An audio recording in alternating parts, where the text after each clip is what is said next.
Well, first of all, congratulations on the film. We're so excited for you. I mean, there's probably no more of a better definition of a passion project than this one. So you must be, although you're on the promotional rounds, you must be relieved to finally get to share this with the world. Yeah, it's been really a journey of love for us, for Mark and I to be able to do this together. It's something that we believe so deeply, so profoundly, and to be able to have combined our talents and our resources and our energy to bring Jesus back to the big screen. He hasn't been on the big screen in 10 years, and his entire life hasn't been presented in a cinematic version for almost 50 years since the greatest story ever told. So it's exciting. Son of God comes out on February 28th, and we can't wait. Well, that has to be kind of a great payoff, though, to be able to do that, to use your resources, to be able to bring the greatest story ever told to the screen.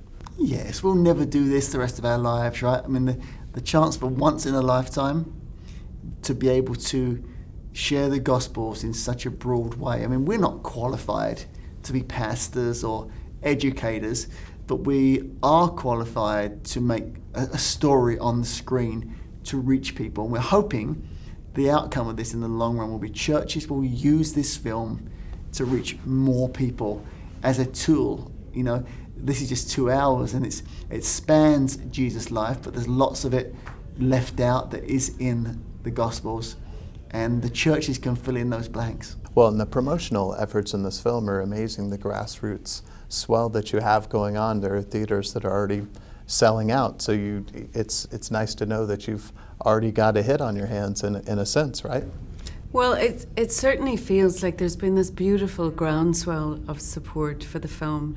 For those that have seen it, I think they see the opportunity to touch people's lives with the story of the Gospels. You know, for many people who already know and love Jesus, Son of God, I think, will just present an opportunity to fall in love with him all over again. Well, and there's so many touching experiences, I know, probably working on the film, but now out here promoting it, you're seeing people coming out of these screenings crying and smiling, and just these wonderful feelings, and that what is that like? Because not a lot of people get to see the in-person reaction, but to see that kind of reaction must be astounding. It's been amazing. I think the most important lesson for us from it has been that to always make things so that people sit through the credits and have discussions about the film afterwards. You don't often see that. People are lingering in the theatres after the credits, talking about what they just saw. People in the lobby after they've sat in the theatre, talking to another group. I mean, this is what Christianity is. It's small groups sharing. And that's what's really happening. And you know, this is largely been seen by a churched audience so far, who would be very quick to reject something that didn't deal accurately and sensitively with the Gospels and the story of Jesus. I mean, we know that Charlotte, North Carolina, a group of business leaders got together and have rented 27 screens for the opening night.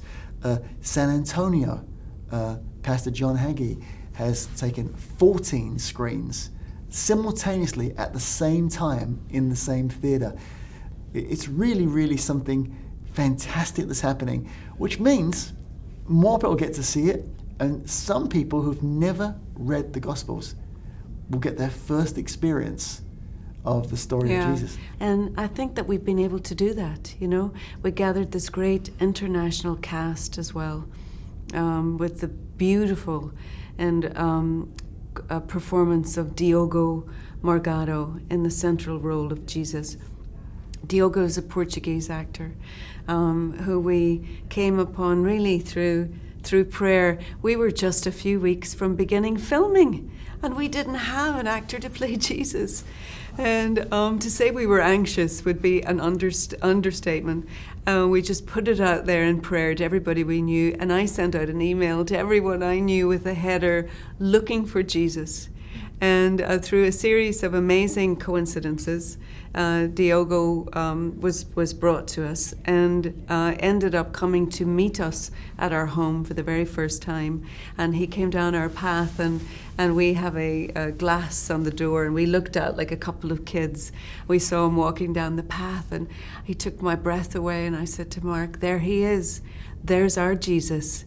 And he walked through our door and into our lives. And I know that his performance in the role of the Lord will touch people's lives for generations to come. Well, and I know that you guys are also inspiring other filmmakers to get out there, and you're also kind of kicking in the door a little bit for other films involving religion and Christianity. So what advice would you give to someone that's getting into this business, because it's a tough business, TV or film? No, if you're gonna deal with biblical material, assemble a good group of advisors and listen to them, and stick to the story. That'll be the best advice on biblical stuff. Yeah. But and assuming you do that, and assuming you can surround yourself with a good team, because you need a good team, you just have to keep going. If you start overthinking what might happen, remember, we didn't know that this film would get into theaters. We just knew it was on our heart to make it. And if you feel you need to know all the answers, you'll never start. You just have to have faith and go forward and keep going forward, and just know that you want to get something done. We wanted this movie, Son of God, to reach people. Yeah. Well, I think everything begins with intention. And our intention in making this film was to spread the gospel and to touch people's hearts with the story of our Savior. And, it began with prayer. And we are just so grateful for the opportunity to have been able to, to have been called in this way, and to have been able to use our other successes and our resources and our talents to bring the story to the screen. And we're encouraged. Now, I've enjoyed asking this question on the Drew Pearson Show a lot, but Drew famously caught the Hail Mary pass, and everyone has a Hail Mary moment in their life, which is an interesting title. But what would you say is your Hail Mary moment in your life where you just had to go for it and it worked out for you? I wrote a book called Jump In. The book is about not knowing much, but just doing things anyway and figuring it out along the way. For example, in Son of God and the Bible series, we're not theologians, we're not academic professors or pastors. So what do? We assembled a team of church leaders and academics and theologians to get the knowledge to help us move forward. But if we'd have felt that we shouldn't start if we didn't already have that theology degree, we wouldn't have started. It's the same in everything. Survivor. When I got the deal for Survivor, I didn't even have the island. I didn't know where I would even do it. I didn't know how to do it. I just knew I had a deal with CBS to make Survivor, and I would figure it out. Well, you did too, didn't you? Thank you. And you guys are such a good team. The last thing I got to know is just a husband and wife team. It's amazing, but it's. Listen, it has been so much fun for us. Imagine being able to do what you love to do, to be able to combine it with what you believe, and to be able to do that with your best friend and the person that you love. So it's really been such a deepening for us in our marriage and in our friendship and in our faith. And we really feel very blessed to have been able to take this journey together. Well, thank you so much for being with us, and congratulations again.